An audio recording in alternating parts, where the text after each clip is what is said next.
બજાર જેવા cheese role ઘરે નથી બનતા? તો આ રેસીપી જોઈને તમે આસાનીથી ક્રિસ્પી અને ટેસ્ટી ચીઝ રોલ ઘરે બનાવી શકશો. તો ચાલો રેસીપી સ્ટાર્ટ કરી લઈએ.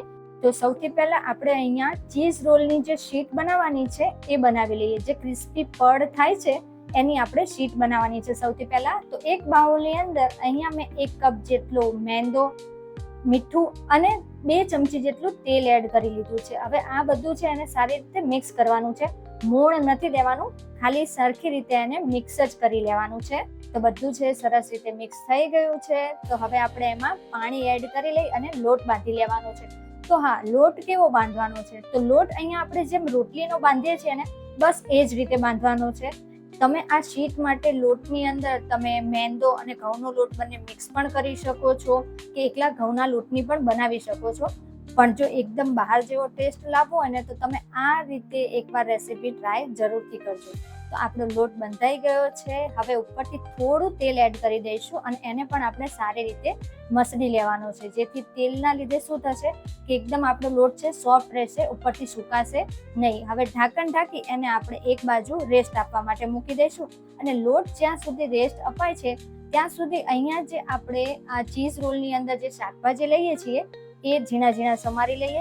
અને શાકભાજીમાં મેં લઈ લીધા છે કેપ્સિકમ. મેં અહીંયા અડધું કેપ્સિકમ લીધું છે અને એક મીડિયમ એટલે કે નાની સાઈઝની ડુંગળી લઈ લીધી છે. એને પણ આપણે ઝીણી ઝીણી સમારી લેવાની છે. અને સાથે લીધા છે મેં બોઇલ્ડ કોર્ન એટલે કે બાફેલી મકાઈ. એને પણ આ રીતે 1ના 2 ટુકડા થાય એ રીતે સમારી લઈશું. અને સાથે અહીંયા હું ચીઝ છે એને ખમણી લઉં છું. અહીંયા મેં પ્રોસેસ ચીઝ આવે છે એ લીધું છે. જો તમારે મોઝરેલા ચીઝ લેવું હોય, એકદમ ચીઝી બનાવવું હોય ને, તો તમે મોઝરેલા ચીઝનો પણ યુઝ કરી શકો છો. આપણું સ્ટફિંગ માટેનું બધું રેડી થઈ ગયું છે. હવે સ્ટફિંગ બનાવી લઈએ. તો એક બાઉલની અંદર આપણે એડ કરી લઈશું ઝીણી સમારેલી ડુંગળી, ઝીણા સમારેલા કેપ્સિકમ અને જે બોઇલ કોર્ન છે જે આપણે ટુકડા કર્યા હતા એટલે કે ઝીણા ઝીણા સમારી દીધા હતા એ. અને જો આ ભરીને અહીંયા હું ચીઝ યુઝ કરું છું. ચીઝ તમે તમારા હિસાબે લઈ શકો છો. જો વધારે ચીઝ લેવું હોય તો પણ તમે લઈ શકો છો, અને ઓછું ચીઝ લેવું હોય તો પણ તમે લઈ શકો છો. તો બસ હવે ટેસ્ટી બનાવવા માટે ઉપરથી મસાલા એડ કરી લઈએ. જેમાં મેં મરી પાવડર, મિક્સ હર્બ્સ, ઓરેગાનો અને ચીલી ફ્લેક્સની જગ્યાએ મેં અહીંયા મરચું પાવડર લઈ લીધું છે. થોડુંક જ મરચું પાવડર લીધું છે. તો બસ આ બધું જ એને આપણે સારી રીતે મિક્સ કરી દેવાનું છે. હા, આમાં મીઠું એડ કરવાનું નથી, સ્ટફિંગમાં મીઠું એડ કરવાનું નથી, કારણ કે શાકભાજીના લીધે મીઠું છે એ પાણી છોડશે શાકભાજીમાંથી, એટલા માટે. સ્ટફિંગ રેડી છે, એને પણ મૂકી દઈએ એક બાજુ. હવે જે આપણે લોટ છે ને એ રેસ્ટ થઈ અને એકદમ સોફ્ટ થઈ ગયો છે. તો એમાંથી આપણે કેટલા શીટ બનાવી છે એ પ્રમાણે આપણે લુઆ રેડી કરી લઈશું. તો અહીંયા હું 6 શીટ બનાવીશ. એટલે કે આપણા આટલા લોટમાંથી 1 કપ લોટમાંથી આપણે 6 ચીઝ રોલ બનાવવાના છીએ. તો એક લુઓ લઈ લઈશું અને અટામણ વાળો કરી અને રોટલી વણવાની છે, પણ કેવડી નાની. અહીંયા હું પૂરીના સાઈઝની રોટલી વણી લઉં છું. તો આ રીતે બધી આપણે રોટલી છે એ વણી લઈશું. સૌથી પહેલા હું 2 રોટલી વણી લઈશ. તો એક પૂરી વણી અને એને આપણે મૂકી દઈશું એક બાજુ.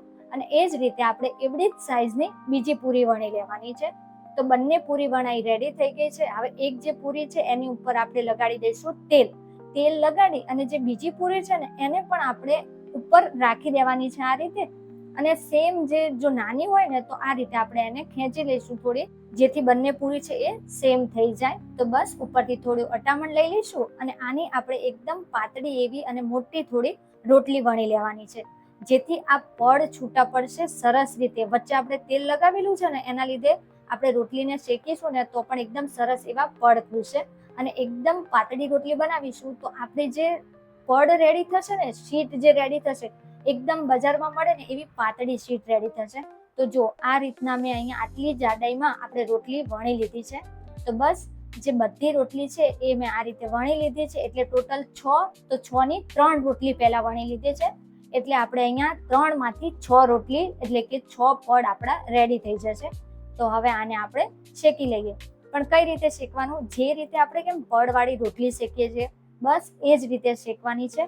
પણ હા, ધ્યાન રાખવું કે ઓવરમાં ન શેકાવી જોઈએ. ખાલી સહેજ આપણે આ રીતે દાજ પડે ને એ રીતે.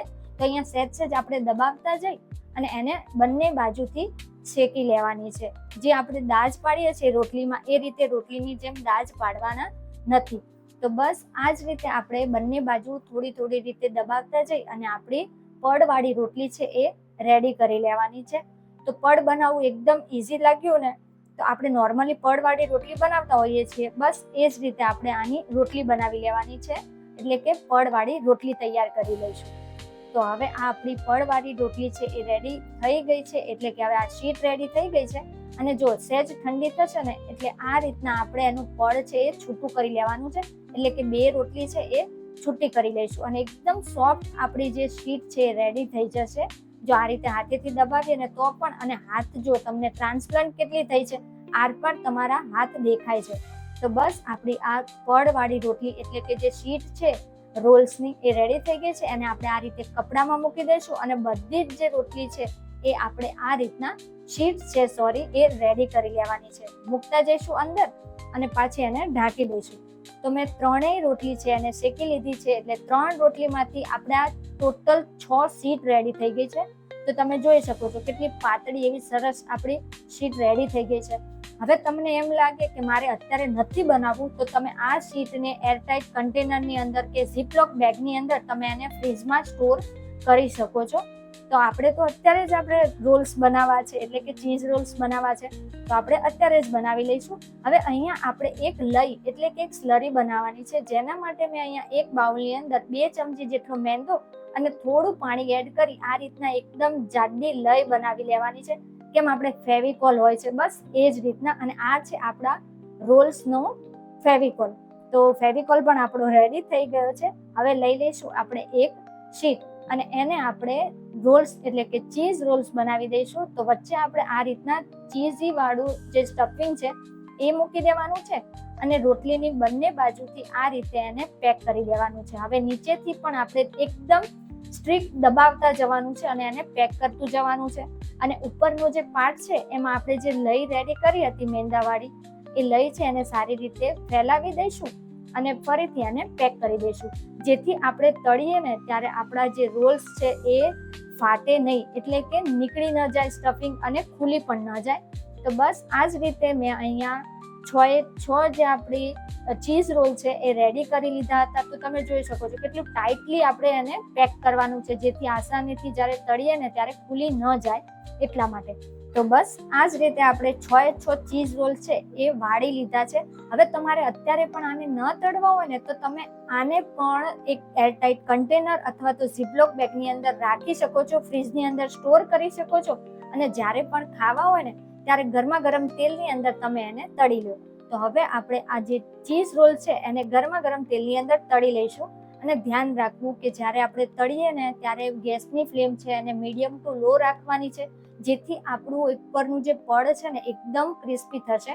તો બસ આપણા જે આ રોલ્સ છે એટલે કે ચીઝ રોલ્સ છે એને આપણે આ રીતે ઝારા કે ચમચા વડે એને આપણે ફેરવતું જવાનું છે અને જ્યાં સુધી એનો કલર છે એ ગોલ્ડન કલર સરસ ન આવી જાય ને ત્યાં સુધી આપણે એને તળી લેવાનું છે. અને હા, ખાસ ધ્યાન રાખવું, મેં પહેલા કીધું એમ કે મીડિયમ ટુ લો ફ્લેમ ઉપર આપણે એને તળવાના છીએ. તો અહીંયા જો તમે એકદમ ગોલ્ડન કલર આવી ગયો છે આપણે ચીઝ રોલ્સનો. તો હવે એને આપણે સર્વ કરી લઈએ.